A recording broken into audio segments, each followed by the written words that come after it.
Welcome to the Men Are Forged podcast. I'm your host, Cartwright Morris. Men Are Forged is about the advancement of the young professional male towards lasting success and a meaningful life. What the heck does that mean? Well, if you're anything like me, you're trying to figure out who you are, what you want to do with your life, and there's a low-grade anxiety about it, that you're constantly thinking of what you should be doing or what you could be doing, then that's Men Are Forged. That's what you're for. I have interviews, I have coaching, courses to help men in their 20s and 30s figure that out, answer those hard questions, and then get you on that path moving forward at an accelerated rate,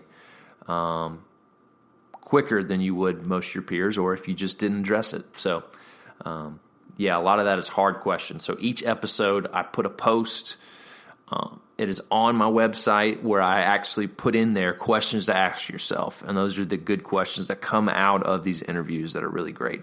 So I recommend you go on menareforged.com, menareforged.com/guest interviews, and look at the questions to ask in each of the interviews. And also go on menareforged.com and set up a coaching session. So with me. Anyway, here's today's episode. Welcome to the podcast. Got a great episode today here with Grant Skeldon of Q Ideas. He's the author of the book, Passion Generation, the seamlessly reckless, definitively disruptive, but far beyond hopeless millennials.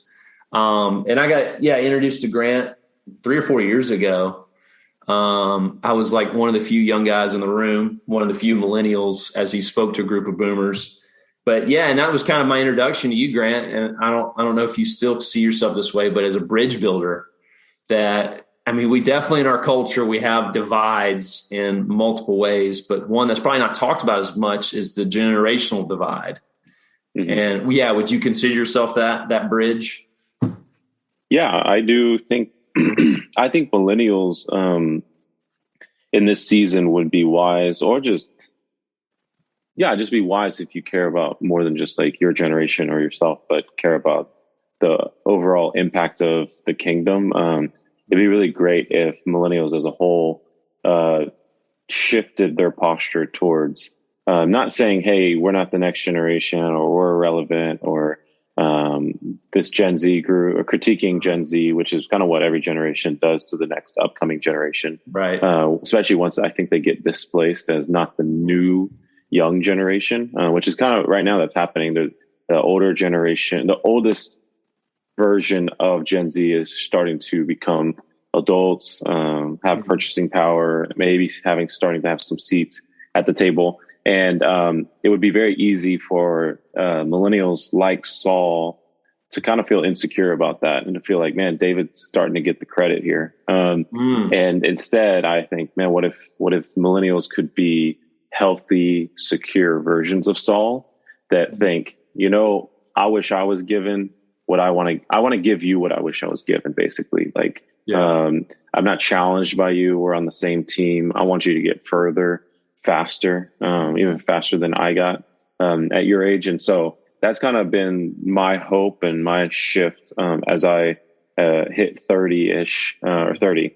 And I just now feel like, what if, especially if we're talking about the kingdom, I just don't think we have the luxury to allow this trend that happens, especially in the church, where we only start really focusing on the next generation once it's too late and they've already moved out, they've already left church. And then we start sounding the alarm and saying, we got to reach this generation, rather than when they're in our homes, they're under our influence, they're in the church still. And so for millennials, I think the very sweet spot that we have is we are like the older brother, the older sister. We're not like mom and dad to Gen Z or their grandpa or grandma. But and what that means is, as the older brother and older sister, that role tends to be a little bit more trusted by dad and mom. And so you kind of use this word, Cartwright, is the bridge builder. I feel like millennials have they have more trust than Gen Z by the older generation. But they can also relate to Gen Z more than the older generation. And so what I think would be great is if we could get older people who tend to have money, power, influence, to invest earlier in Gen Z, but also get Gen Z, as we're a bridge builder, to show earlier honor, hunger, respect for the older generation, and be a bridge builder for both. Yeah. So, I mean, that's interesting because I really want to dive into your story, Grant, and really what led you, but you kind of perked my curiosity. So, I mean, what are your thoughts? I feel like as Christians, we and unfortunately in the West, we've come where we're being led by culture, and that's part of some of the divide. And should we? Yeah, I mean, what are your thoughts on as Christians? Shouldn't we be leading in this capacity? Leading, like we should be the model for how to lead younger generations, how to really engage and grow. I don't know. I just think it's really interesting as you're talking, like how we can kind of follow along with culture and have this divide is created when we should be leading in this and modeling this. Yeah, I mean, it's very normal and has been normal for generations to make fun of and or critique the younger generation. And I especially mean, I don't mean like middle school and high school. I more mean especially young singles. It's like post high school, pre-marriage, that generation. And we could critique their work ethic. We could critique their lack of faith. We could critique their lack of involvement in the direction of our nation. We could critique what they prioritize that we just don't think is that important. All these different things that we see over and over again, every industry, from the marketplace to, just all these different groups. But I do feel like the church, unfortunately, isn't that different when it comes to like the people of God. I mean, the institution, but the people of God, Christians, are not that different in their posture towards the next generation than the rest of the world. Right. By and large, it's a culture of critique or at least sarcasm towards young people, instead of, and unfortunately, despite the fact that like what could be the distinguishing mark of Christians is this idea that we're actually supposed to disciple the next generation, that our founder of our faith literally took the form of man, God, becoming Jesus. And literally, if you looked at a top 10 list of what did Jesus prioritize, I mean, I think top 3's got to be discipleship.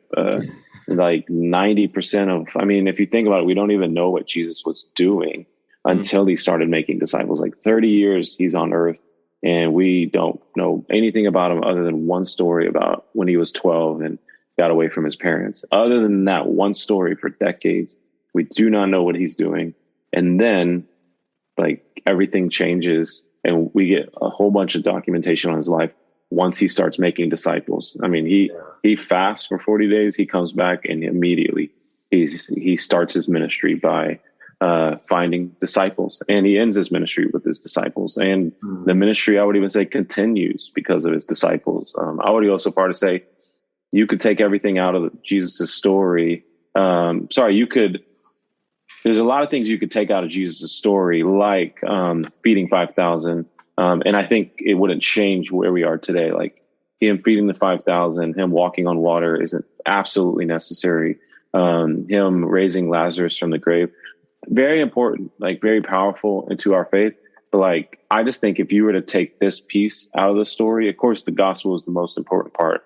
But if you take the disciples out of Jesus' story, like if you said Jesus did every single thing we know him to do, except he never discipled 12 guys for 3 years while he did those things for 3 years, I think that highly impacts us literally being here today and our faith, because he eventually leaves. He would technically, in this scenario, would still have salvation offered to all mankind, just no one to go and tell anyone about it. No one committed enough to do it, because the 5,000 were nowhere to be found at that point. We didn't see all these individuals who he had impacted.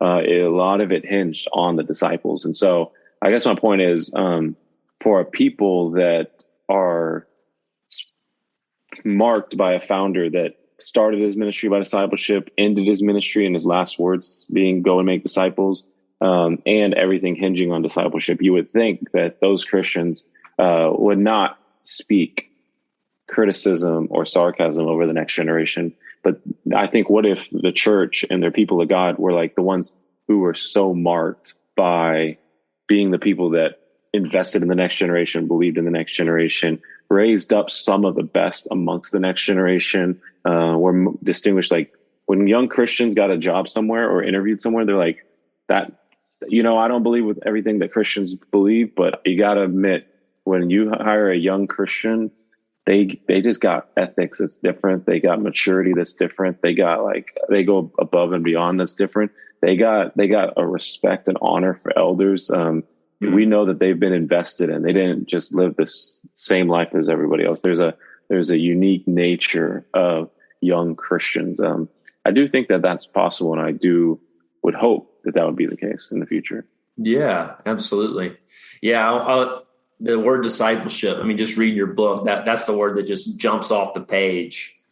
And it's such a powerful word, because you're right. Like, I was sitting there thinking, like, yeah, Jesus' priority was never about being right. And I've even found my own criticism when I criticize the Gen Zers, like, my way is right.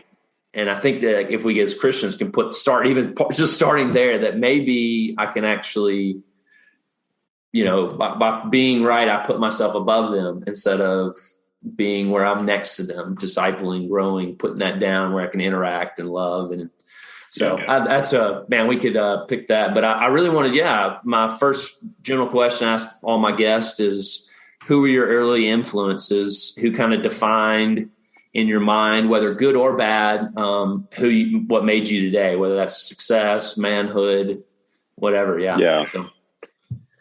So, if I had to pick 3, so I'm just going to overarch this because 2 of them are not even real people. The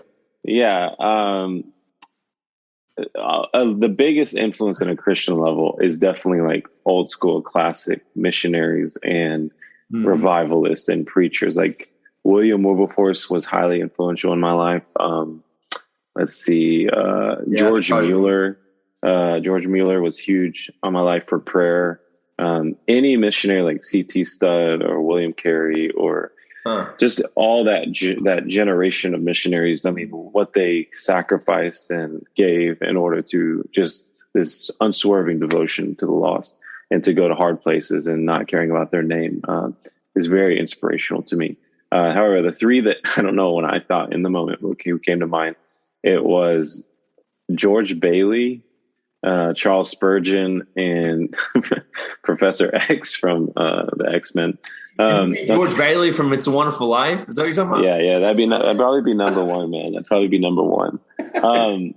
So that's my favorite movie in the world. I hate that it's only like a Christmas movie. I hate that most young people have never really seen it. It is a long movie. It is in black and white. It's very old school. But I just think that guy is a great example of a local missionary or just a faithful Christian. So many young people, especially, they're always on transitioning. They're always changing. They're always moving. They're always quitting and starting something new. They always feel like they got to leave in order to make a difference. Probably one of the biggest drives for young people of like this idea of, I'm getting anxious. Like I'm not seeing the impact I want to make. I need to go somewhere else. I think God's calling me to a different job or a different church or a different city, or they're always starting with a new ladder and putting it on a new wall. And they never even get to see what's at the top because they already changed the next ladder, the next ladder, the next ladder. Yeah. And I felt like George Bailey was a good example of that in that movie, of just someone. I saw it senior year of high school and I was like, this movie is awesome. Like it was in my theater class. I don't know why we watched it, but I'm so thankful we did. We just watched it all class. And I really think he just took a break. He's like, we're going to watch this classic theater movie, I guess. I don't know how he tied it in, but it wasn't even Christmas time. But I watch it and I'm just like, man, he is young. He can't wait to get out of his small town so he can go change the world. He has this desire to be a part of something bigger than himself. And I thought that's just like young people today. And unfortunately, he never gets to leave. So every part of his story, he keeps having to stay local. He keeps having to help take responsibility. And he begrudgingly stays in that town for what seems to be decades. And then at the end of the movie, some really bad circumstances happen. And he gets in the situation where he kind of makes a wish where he's like, I wish I was never born. And and an angel actually grants that wish where he gets to see what his life looks like and what his city looks like if he was never born.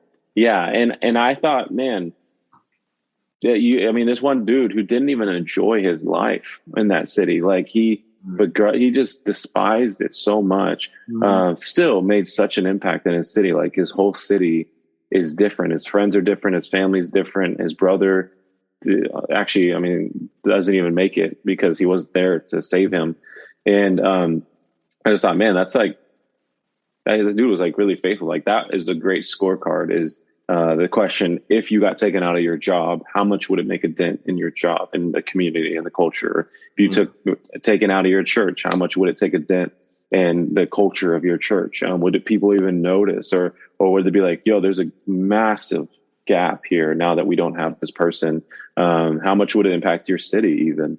And I just think even if you had 100 Christians that lived at that level in each major city, it would change a nation. If you had 100 people that lived at such a level that you take them out of that story, that city, and it's like drastically different.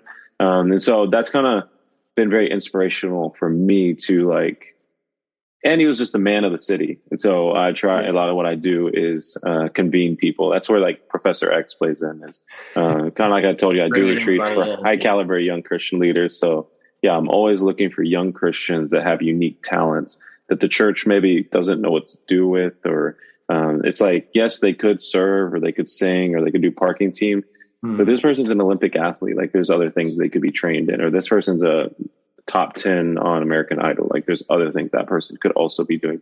And I know it's quick to say, let's get them to do worship.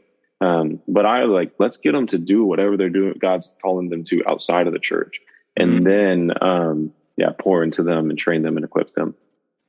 That's cool. Yeah. No man is a failure who has friends. That's what tell me that. That's like at the end of that movie, when he opens up the Bible and sees that, that's really good.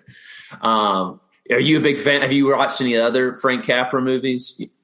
I haven't. No, I haven't. I know his thing is like he always has birds, I guess, in the movie. Yeah. But I need to watch. I do need to watch. Tell me, whatever the top other. Well, one is you can't take it with you. Okay. And Mr. Potter from the bad guy in It's a Wonderful Life actually plays like the dad, who's a good guy. It's really weird seeing him in like as a good guy role, and that you can't take it with you. And then the other big one was Mr. Smith Goes to Washington. Have you heard that? Yeah. That was another Jimmy Stewart. Anyway. I've heard of that one. I've never watched it. I'll try Mr. Smith Goes to Washington. Similar narratives, similar, just like, really deep, meaningful stuff that also has a lot of comedy and, so it's good. But yeah, that's a really good one. Yeah. That's my family, we watch every Christmas, just because it's such a good story. I want to live again. And you see, we have no idea the impact we really have. And I wonder if we get to heaven, we're really going to actually see it. And so that's just an interesting one. But So man, what's so you saw that senior year of high school. How much of a catalyst was that to your next decisions into the next stage of your life? Did you go to college? What was kind of after high school? Yeah.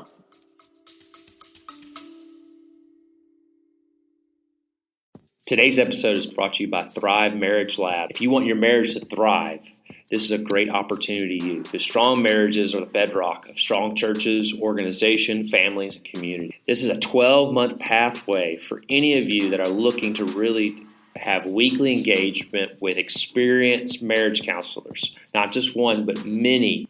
So go to restory.life/thrive to get on the waiting list for this great program that starts in April.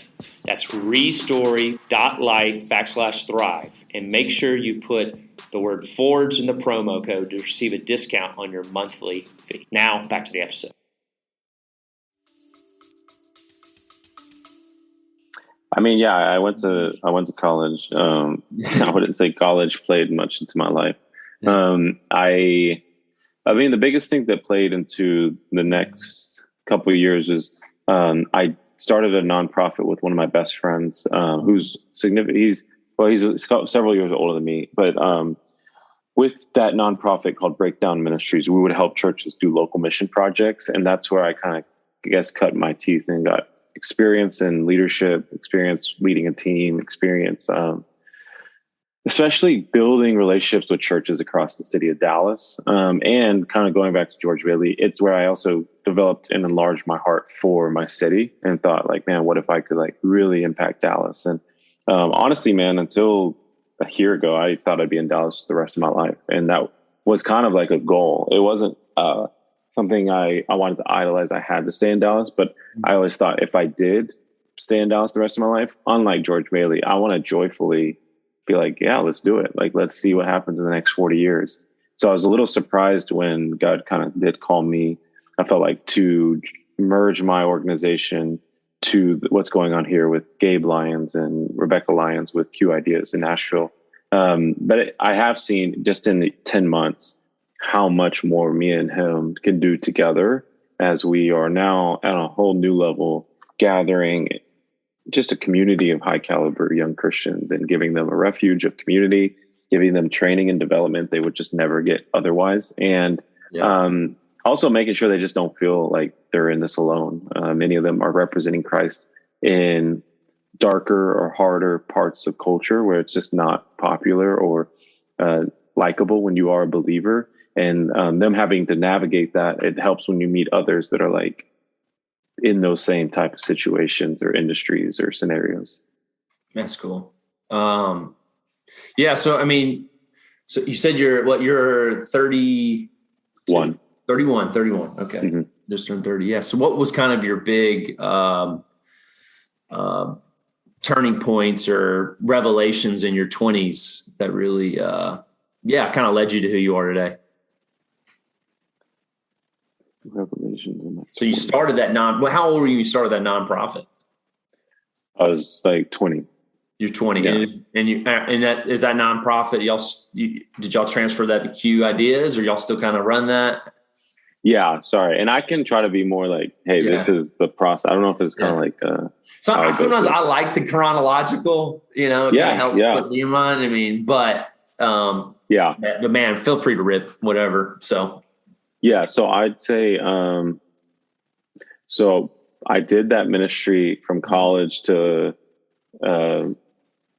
years later, and around 24 years old, I started a new organization, and kind of roles reversed, and ironically, where I dropped out of college, and I actually was let go from that nonprofit I had helped do because I was young. I was 23, and the board actually let me go because they felt like I was giving away.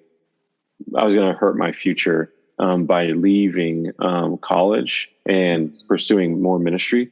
But I just felt like I wasn't learning that much in college, and I was learning so much from this ministry that I dropped out and thought I was going to be able to give more time to the nonprofit. But then within 2 weeks, the nonprofit and the elder or like the board let me go, saying like, hey, we love you. We love how much you're like believe in this, but you're giving, we think you're making a mistake that could hurt your future by dropping out of college so that you can do this. We feel like we, again, love how much you want to change things and impact things, but we feel like it'd be bad stewardship for us to enable you to keep we'd hate for you to be like 35, 40, 50 and be like, oh, I don't have a college degree because in my early 20s, I left college so I can do ministry.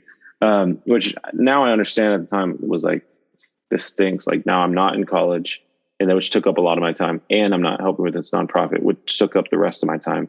And by the grace of God, within about a couple months, he kind of got open a door for me to help with a big conference coming to Dallas that Tim Keller was a pretty big part of. And that was the first time I got asked to do two things. One, get a lot of young people to go to a big event. I just never did that before, but I knew a lot of young people. And that's where I realized even more how much influential and convening power I think God gave me. And second, hundreds ended up going through me, and especially several of my influential friends that I just got, about 20 of us said, hey, can you help me get people there? It's free. It's a legit conference, trying to change the city of Dallas. And then two, that was the first time I ever got asked to speak on the next generation. And so I was 24 years old. And 2 days before, I got asked to speak at the event. And I think they realized that they didn't have anyone young speaking at the event, but they said they wanted young people. And so they threw me on a panel. And I mean, honestly, everyone was wearing suits and ties. Like, it was supposed to be the millennial panel, but nobody on the panel was a millennial. They just like influenced millennials. And so I think they realized, like, dang, we can't do a millennial panel, have hundreds of millennials there, and not have a millennial on the panel. So since I was part of inviting all those leaders, they let me be on the panel. And I don't even think I was in the printout. Like, it was such a last second decision. But yeah, God used it a lot. I was honestly going to go in kind of probably, I wouldn't even say cocky. I would just say convicting. I was going to go in and try to be like, hey, there's like 30 or 40 speakers here, and you guys, I felt this pressure of I need to represent the next generation because no one else on this conference is. And I was going to call out how they always say we are a participation trophy kids and all that. When I held at that time, 24, I hated that. Every time you brought up millennial, they're like, oh, participation trophies. And all the ones who made them up, we didn't give them ourselves. Exactly. I was just like, this is the dumbest argument. It's like, just do the math. But I wanted to talk about that. I wanted to talk about how no one older disciples, but you guys expect us to be mature. And you guys, if I ask like all of you guys, raise your hand if you actually disciple someone regularly right now in your life. And I know statistically, like 95% of them would not raise their hand. And I was just going to call them out and be like, I felt like the culture was very critical towards millennials. It was. But God really convicted me to the point of feeling like a pit in my stomach the day before that I should not go in like that. And I just felt convicted by him that I needed to go in humble, even if how they had treated a generation was poor, that I needed to go in humble, and that basically that guilt doesn't change anyone permanently. Only like Holy Spirit inspiration does. And so, I just kind of shared how I was very impacted by discipleship 2 weeks after I got saved. And I was very lucky to have a man pour into me so quickly. That wasn't my father, because my dad's not a believer, and how almost every season of my life, I've had someone older pour into me. And part of that is because guys have sought me out, and part of that is because I've sought them out. But I just feel like I'm the exception to the norm. And that's why I feel different, is because I had people disciple me, and just shared how the best young people I know were discipled or mentored at least.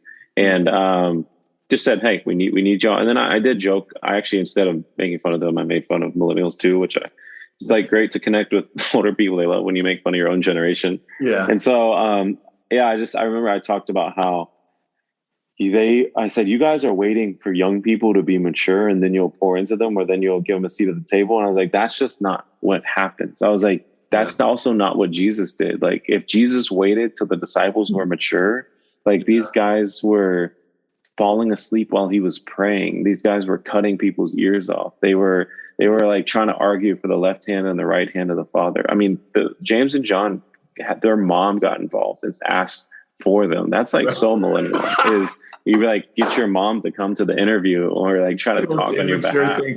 Yeah, I was like, you guys are acting like we're supposed to be different than what's always been.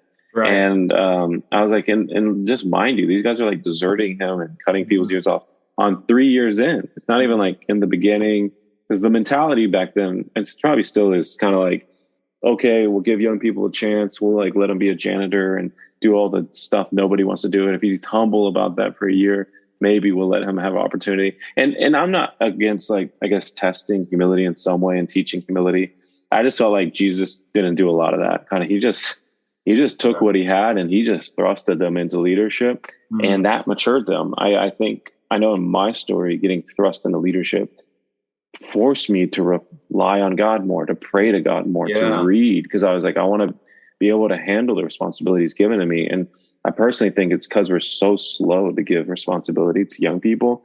Then they're so slow to step up to the plate. They have no urgency under them to do that. And so anyway, it went well, and I started getting invited all over to speak. And that, to this day, I've never had an agent. I'll speak at something, and I'll get invited to something else. And now since the book, I get people that will reach out and to speak. But that was definitely the tipping point. I think I got about 15 speaking opportunities within the next 2 months from just that panel, ironically. And that's what started gathering next gen leaders after that conference. And that's what started speaking about the next generation, mostly to older people. I do not speak that often, ironically, to young people. Right. I'm supposed to next week in Dallas. And honestly, I'm a little nervous.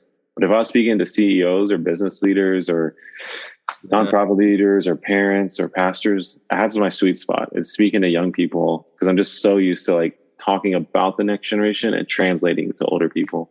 And so next week, we'll be to like college kids. That's good. Yeah, you made me think, like, I realized probably in my 20s as I never had a safe place to fail.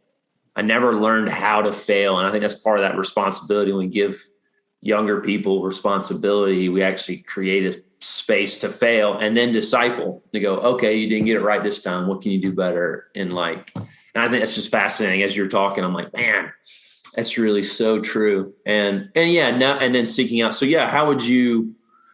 how do you advise young people now? I mean, I know you say you mostly speak to older, but how do you advise younger people now of finding that,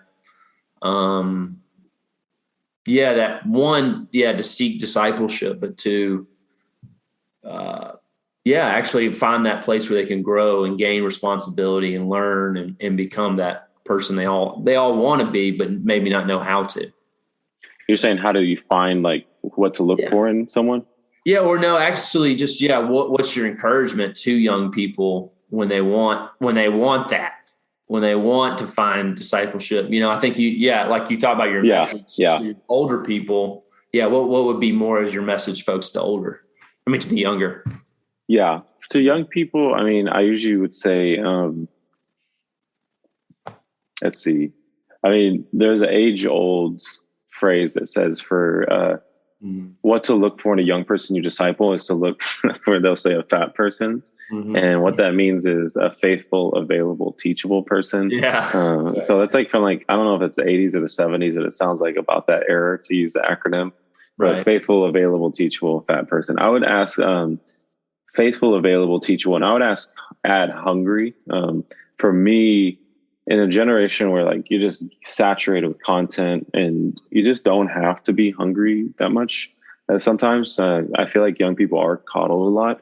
When you find someone who is very hungry, they just are driven. I think Gary Vee is connecting with this new group that has got the hunger. And I hope that more of those types could be discipled too in Christ and change the world through entrepreneurial stuff. I think that's from God to create like that. But I would just add, are you faithful? Do you follow through with what you say? One of the things that bother me the most about the next generation is their yes is not always their yes and their no is not their no. When I say next generation, I still don't mean people my age, just something about when you're young, you just, I don't know, you feel like your word doesn't matter that much or something. You just will say you're going to be somewhere and then not show up at all, and not even tell them you're not showing up, or you'll back up last second. Or I just think young people who end up keeping the word will totally advance, especially if they're keeping the word to older people. They will totally advance with young people who don't. Because if you don't, you're actually normal. That's unfortunate. How low the bar is you're normal if you don't keep your word. And that's actually the benefit. My advice to young people is what's great or terrible, but in a way, at least it's to advantage if you're young, is the bar is so low for the next generation that if you're good, you actually look great. That's how bad things are, is if you just keep your word, it looks like you're a really good person. Instead of keeping your word is bad, that's actually normal. Or if if you're actually great, you look incredible. You look you actually are a great leader, who you are hungry, you are faithful, you are teachable, you are available, you have honor. These things that are not normal among the next generation, you truly are a great leader in this generation, because so few are even good, let alone great. you look incredible. Doors open for you. Older people recommend you. They endorse you. And the older people have the money. They have the wisdom. They have the influence. They have networks. They have the relationships. What young people, I feel like we have creativity. We have passion. We have time. We have the freedom to just go and move without a spouse or kids. And so, yeah, I think that the best thing young people can do with that freedom of time, which I think is the greatest thing they have in this short window where you don't have to ask your parents for permission anymore, and you don't have to ask your wife for permission or your kids for a babysitter. You can just go. I think the best thing you can do is get mentored and get discipled, and especially not spend most of your life in your young single years with other young singles alone. What I mean is like, that's all you hang out with. Like, just waste your time with others your age. And the world will tell you, the enemy will tell you, your friends will tell you, honestly, this is the time to live it up. This is the time to do it. And then mature later and when you get married. But I can't tell you how many friends waste their single years, not setting up their married years. Yeah. And then they want to pursue real passions and their goals when they're married. But you know how hard it is to do that when you can't just decide for yourself. You have to decide as we. So you can't just say yes to everything. You have to run it by your spouse. And when you have kids, you have to say no to even more things. And so it's not to say that marriage is bad or that kids are bad. It's just to say, like, those are beautiful, life-giving things that do take a cost of time. So the ideal situation is to, I would just say, like, trying to think of the right word, more than just leverage. It's like, I would squeeze everything out of your single years so that it sets you up to the best of your ability and for the kingdom in your married years and in your years where you have kids, so that those things aren't ever a distraction or hindrance to the mission of God or your life calling, but they actually are an addition. They are a support. But if all you do is hang out and have fun with other young people, and you find yourself at some point being like, oh, I don't know what I'm doing with my life. And I see a lot of people in their 30s where they're like stuck because they just have to make money at this point. So they just take whatever job they can to make money. And it's kind of a death to the soul in some ways. Yeah. It's like they're waiting for something to happen versus going to make it happen. Yes. So how did you, was there someone, how did that get embedded into you of being faithful, showing up, being true to your word? What was something was there a person that kind of embedded in you? Is there something that you just kind of took by observing others? Where did you feel like that was embedded in you?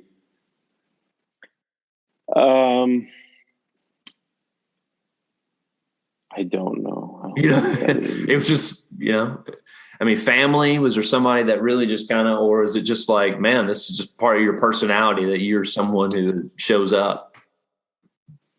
Yeah. If God, I would love, if God can reveal how maybe it was potentially family. Nothing comes to mind where I'm like, oh, this is my parents, this is from my upbringing. I do feel like maybe it is more personality, but maybe it is my family. Maybe I thought I'd get in trouble if I didn't follow through with my family. And because the first time I noticed that wasn't normal was my very first job was at Marshall's when I was 16, because I just loved that clothing store. And I remember at least my manager at that place in Dallas was very particular, like when closing, like, hey, you got to put the hangers like this much apart. Like if it's 15 hangers, then find out how you make them equally separated. Or if it's 7 hangers, then separate them equally. But just always every hanger, making it look like it was very orchestrated and organized. And I was like, okay, that's my first job. That's what she said we got to do. This just is what we do. Mm-hmm. And I think there were other people that were a little older, but still my age was still a little older, that we kind of were like, I think I could some would be totally not doing that at all. They put the hangers on, but that's it. They just put the clothes on the rack. And then the others would be watching me go slower than them because I was actually doing it. And I was like, this is what they said we got to do. Mm-hmm. And I think that was the first time I noticed, dude, I'm not going to do that. That's ridiculous. And me, I guess, having to decide, am I just going to go faster and not do it? And clearly decide I'm not going to do what she says, or am I going to do it? And honestly, yeah, I do think it's personality, because I remember thinking it would bother me if I didn't do it the right way. Like, and I'm not like a rule follower. I just like, I think it's more that I want things to look good. And it's almost like, and I barely have to give a little bit more effort in order to make it look a lot better. Like, with 10% more effort, it looks like 100% better.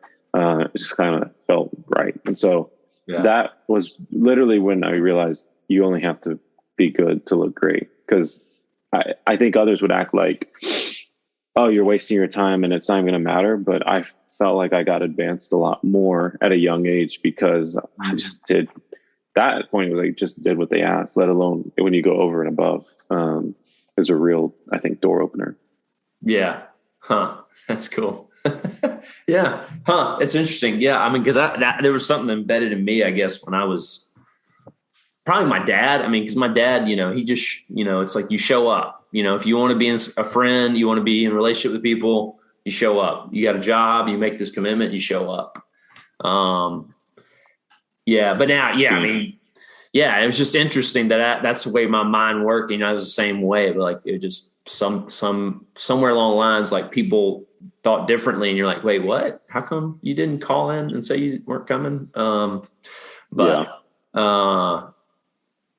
Anyway, yeah. So I mean, in your 20s, it seems like you also had this like creative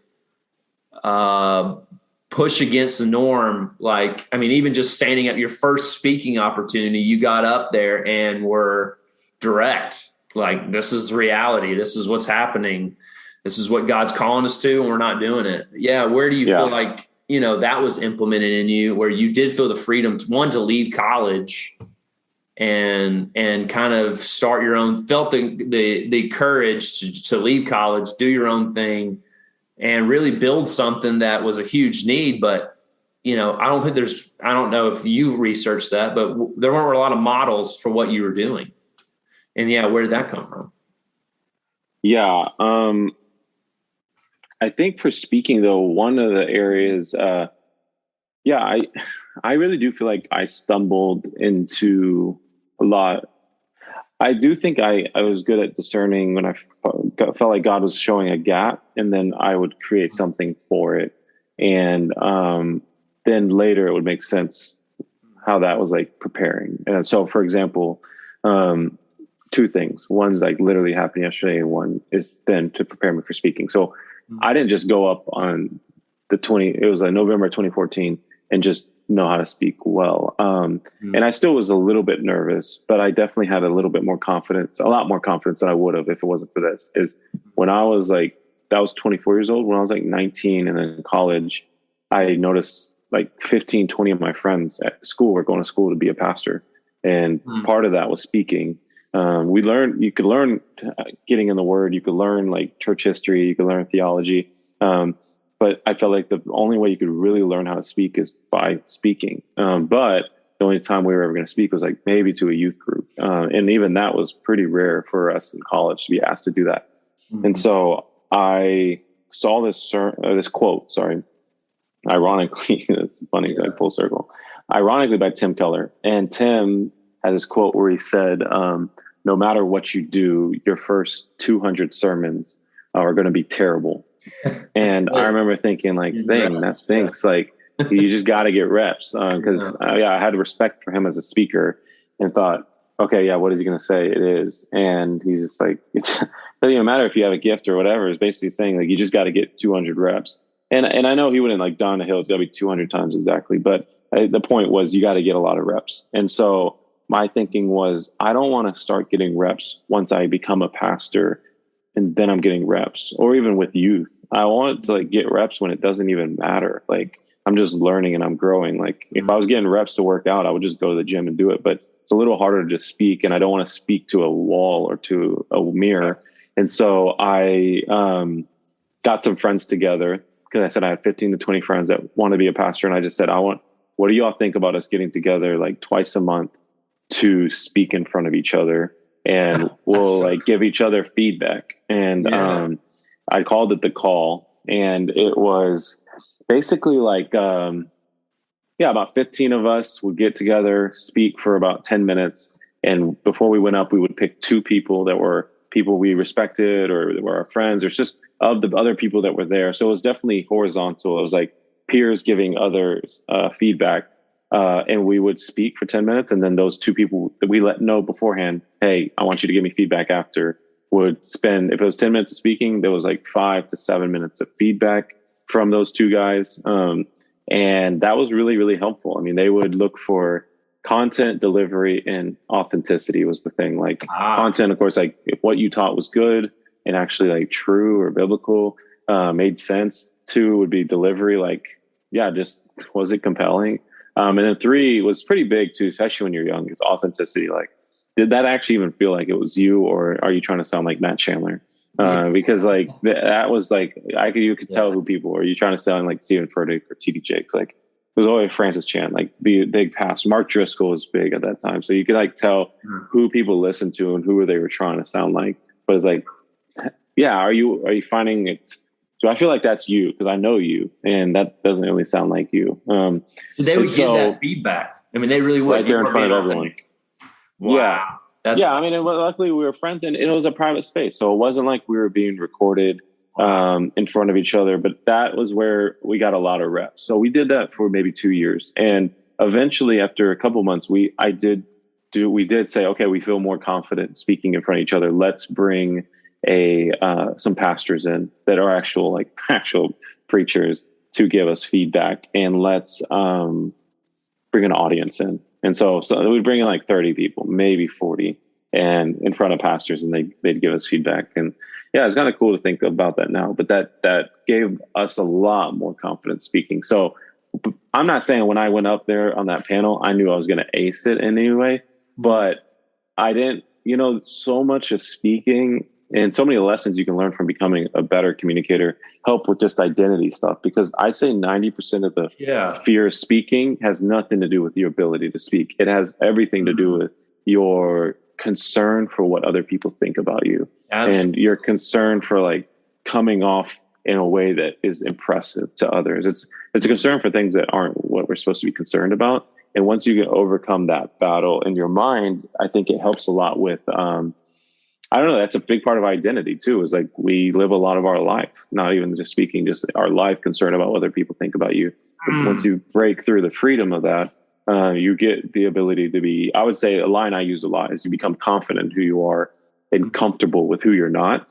And that is what I learned a lot in speaking. So when I went up, I was pretty confident, at least in who I was, comfortable with who I wasn't. So that then I could actually focus on the main thing, which was the content of what God is calling me to say, and the hearts of those people that were supposed to hear it, instead of so focused on, I'm nervous, which 9 times out of 10, we're not nervous because we're nervous about the content we're going to share. We're nervous because we maybe didn't prepare, or mostly we care what other people think. We're worried about how we're going to come off. We're worried about if we're going to say it the way we planned on saying it. So like even the question, you sent me the question before, I don't like seeing questions before, which I'm fine. Everyone does send them. Yeah. Most people like seeing them. I don't like seeing it because then I think about what I could say or would say. I like just that's good. I'm just gonna see what. I mean, I feel like if it's in me, it's gonna come out, and if it's not, I'll just tell you. Like, I don't know the answer to that question. That's good. Dude, there was some juice on that. That's totally. The more I have communicated in front of the room, the more I've discovered about myself. Yeah, continually to fight, to rest in who God made me to be, who I am. And that's really cool. So we're kind of coming to the end. I got 2 more questions. One is, what do you feel like God's put in you that has led you to who you are today and what you're doing? What has God put in me that's led me to today? I would just say quickly, somewhat quick is, probably one of the biggest things I don't think people know about me, that it's just because this tends to be a more private thing that we do, that I think is a huge contribution to where I am today and what's in me, is I'd say prayer is I think that I think the act of prayer is a distinguishing feature of anyone that truly regularly prays. Just has a different level of intimacy with God. Has a unique amount of stories that they can tell where God just shows up. And just has, I would even say, out of that intimacy with God, they have a confidence in self, because like they just know God and they know God knows them. And especially they know they trust God, and that God they trust designed them. And so like out of prayer is a lot of Leonard Ravenhill, who's like an old revivalist, said, no man who is intimate with God will ever be intimidated by man.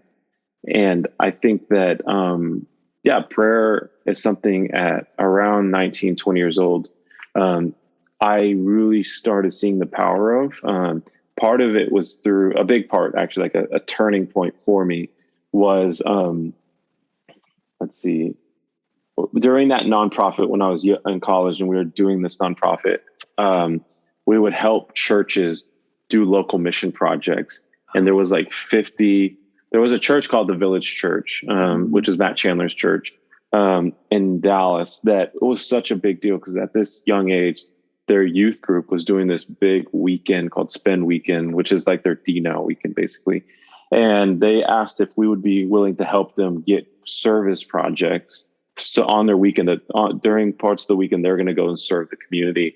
And we had put in months of work to get work with the city government to find out what are needs in the city of Louisville. And they identified a neighborhood, and we knocked on doors weeks and months ahead of time to get to know the neighbors, see would they willing to receive help. Sometimes it's hard to even say, hey, can we help you for free? Like there seems to be they think there's a catch. And so just building the relationship with this city and this neighborhood specifically, and had about 50 plus projects that these high school and middle school students were going to help with. And I guess where the prayer piece comes in is it was about 2 days before we were having a final meeting, and everything was working out. Everything was great until we realized some massive part of the story, or part of the planning at least, was missing. Is for some reason, we thought that the village pastors had worked out transportation for getting all their 500, 600 young people to the location, which is only about 10 or 15 minutes away, but they can't drive. And they had 500, 600 people, and they had no transportation. And they thought that we had worked out transportation for all those kids. And so we were like scrambling, thinking, we don't know how we're going to get 500, 600 kids to this area. And so much is working out for this thing, but this one thing of like, we've got to find a way to get all these kids. And I mean, we don't have money. They had spent they're already over budget on theirs. We had no budget on us. And it was going to cost thousands and thousands of dollars if we were to go, like, let's get them buses. So the best idea after about an hour and a half, 2 hours of planning was we were like, let's get 90 to 100 people can volunteer their car and drive these kids, which was going to be, again, 2 days before, it was going to be a logistical nightmare, because then we'd have to get 90 to 100 people. We're going to have to recruit them to say, yes, I'll drive my car, and I'll be there at this time, and get the kids over there. Then we'd have to get hundreds of kids to sign a waiver that they could do that probably. And just all this stuff. And it was like just adding up. We're like, oh my gosh, this next 2 days is going to suck as we have to do all this to try to fix this problem. And after, again, an hour and a half of planning, that was our plan. So we're going back and forth. What can we do? And there was a guy to the left of me. It was about 5 of us at this meeting at Starbucks. And there was a guy to the left of me with his headphones in. And he takes out his headphones and he says, hey, can I say something to you guys? And we're like, and he said again, like, hey, excuse me, can I say something?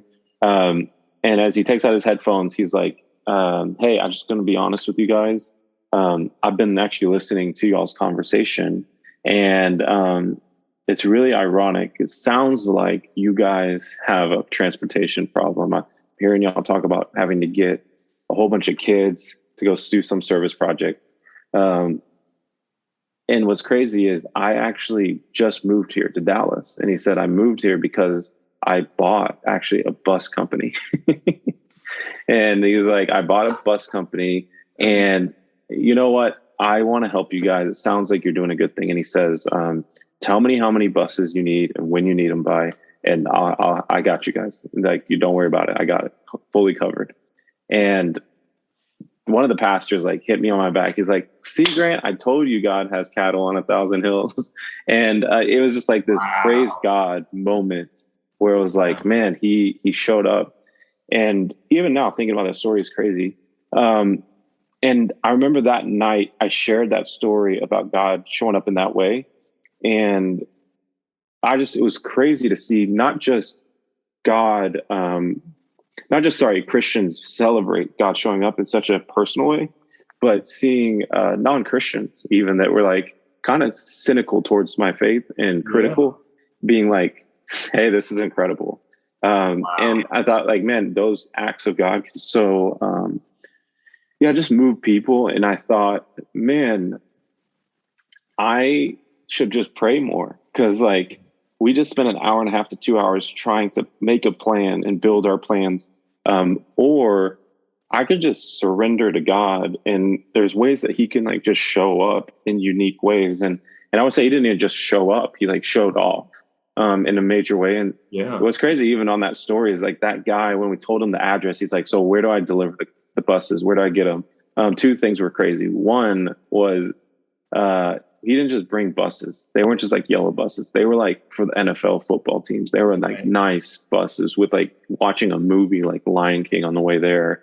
And then two, we told him the address. It was like some 4200, some like Justin Road or whatever. And he says, wait, is that the village church? And we're like, yeah, it is. And he said, man, my wife just dragged me to this church last week. Again, we've only lived here for 2 weeks, but she made me go to church with her. And we just went to that church. And I was like, man, the unique nature of God and the personal nature of saying like, I see you. And for his story too, I just thought, man, what if instead of like seeing a problem, responding to this problem, like, what can I do? What can I solve? Like, how can I muster up the strength to do this? Is like regularly giving it back to God. And seeing, I just think there's an ease from that and a surrender to that. And if you truly trust that he's a good father, like, and that he's the creator of the universe, there's like some confidence that comes out of that as we give it to him. And so, I really would say a lot of my life looks very strategic, but I do feel like I'm more stumbling into it. And when he gives me clarity, I work hard. So it's not, don't do anything and just pray. It's like, start with prayer, bathe things in prayer, go back to prayer, even in the midst of the work. But when he gives clarity, like work, and give everything for him. And, then it starts to really fall into place. Man. Yeah. I love telling my guys, like, would you rather have a life based on what you can do or what he can do? And it's like, and that's what prayer. So, So anyway, I had a question off of that I'm just curious. So what does your prayer life look like? That's a good question, because I guess I don't like actually, I need to like write down, what does it practically look like? Yeah. So but I do feel like by the grace of God, when I see the people complain a lot about like pray without ceasing. Now I actually I was like, that helps. Actually, that makes sense. I didn't feel like I heard that and then did it. I felt like, oh, that makes sense. That feels like what I'm doing. Now I don't pray so without ceasing makes it feel like even right now, as I'm talking to you, I'm praying to God. But I will say I'm always talking to God throughout the day. Like I feel like if I had a closest friend who knows me well, it is him, and I can talk to him at any point.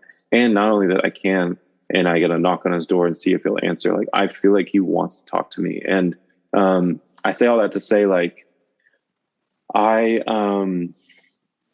do think having this idea that God is for you, God is like proud of you, God's son has taken the guilt off of us, and given us the freedom to it's like we're knocking on, if you didn't have a relationship with the president, then you wouldn't want to just go knock on the White House's door. But like, if you did know him, then you would feel a little more confident. Like, hey, I think he'll answer if he's not busy. And if he's your dad, you could just walk in and he's not going to be mad. Just walk. Yeah. Like, everyone's going to know who you are too. Like, you're his kid.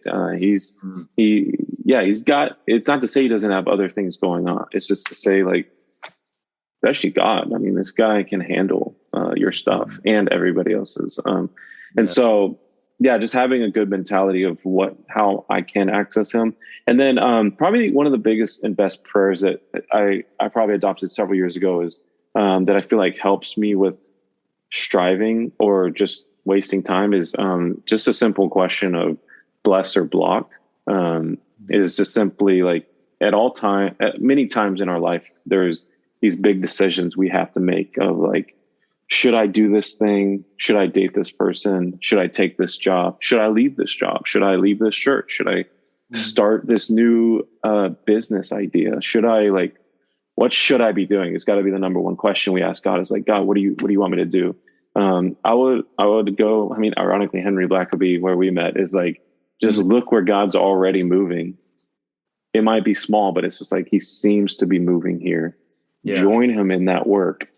And then ask God, will you bless this if this is of you, or will you block it if it's not of you? Or you really want to do it, like you really trust him, like, God, I don't want to waste my time. I don't even want to waste a day doing stuff out of my own strength and my own energy, or just something that looks good. It is even could be said it's for you, but it's just not what you called me to do. And so I will say, hey, will you bless it in such a way that it's so clear it's you? And that's just I'm going to continue to walk regularly in that. Or will you block it in such a way it's clear it's not of you?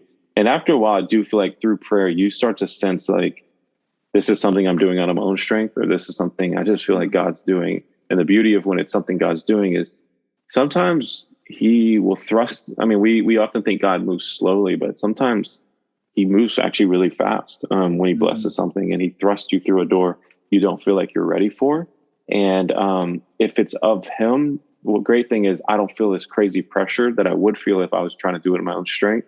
And then two, when things get difficult on the other side of that door, if you will, as he thrusts us through it, big responsibilities or things he's like, man, I don't know I'd move at this pace towards this thing. But if it is from God, you can tell his fingerprints are all over it.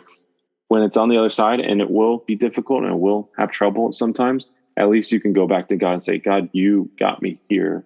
You wanted me here. I didn't even technically want to be here. Not this fast. I didn't feel ready, but you thought I was ready. And so will you provide what is necessary in me, through me, for this? And I've noticed that God has a knack for showing up whenever he started it. And so those are little principles I think I have around prayer is talking to him regularly. He wants to talk to me. Yeah. Bless or block, so I'm not wasting my time. And then the relief, actually, the light burden that it should mostly be when we're following Christ, where it's like there is trouble, it is somehow fun, and somehow it's a light burden because it's not on our shoulders, it's on his. And so it's like, it feels somehow fun to follow God even in the midst of difficulty. Absolutely, that's good. I mean, I really want to ask that question because I just know so many people. I know people that, around our age, it's just this idea of prayer is so formal. So, it's like it's a more of a religious practice than it is actually just communing with the Creator. And just like I get to actually have full access because of Jesus to him, just to talk, to listen, to be. I can just be. That's another thing. It's like it's such a performance thing. It's another thing for me to perform for versus me just showing up and being me. That's just something so cool. So thank you for sharing that, Grant. That was good. So my last question, just give us an update, what you're doing, where people can find you. Any information you'd love to just share with my audience about you and what you're doing. Yeah. I mean, where you could pray for me is I do have a heart to find, unite, and develop some of the most diverse, dynamic young Christian leaders across the nation. And so that God, Luke 10 says, as you send out the laborers, it said, and pray for more laborers, for the harvest is plentiful, but the workers are few. And so just praying, would God raise up more laborers in the next generation? And I would say more laborers for the next generation. So it's not like the next generation is the hope of the future and they're the solution. It's also especially other laborers that started to have this conviction and this inspiration, like what can we do for the next generation to get them to reach more of their next generation? Because we got the most lost generation, at least that our nation has ever seen.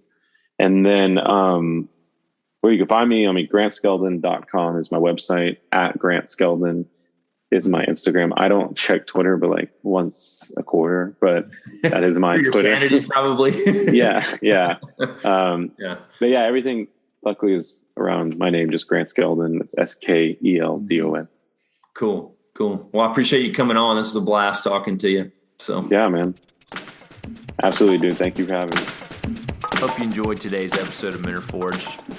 Please go on my website, mentorforge.com, and check out the episodes, as well as subscribe to get the updated episodes of all the details that come in the episodes, the highlights, the quotes, the questions I ask.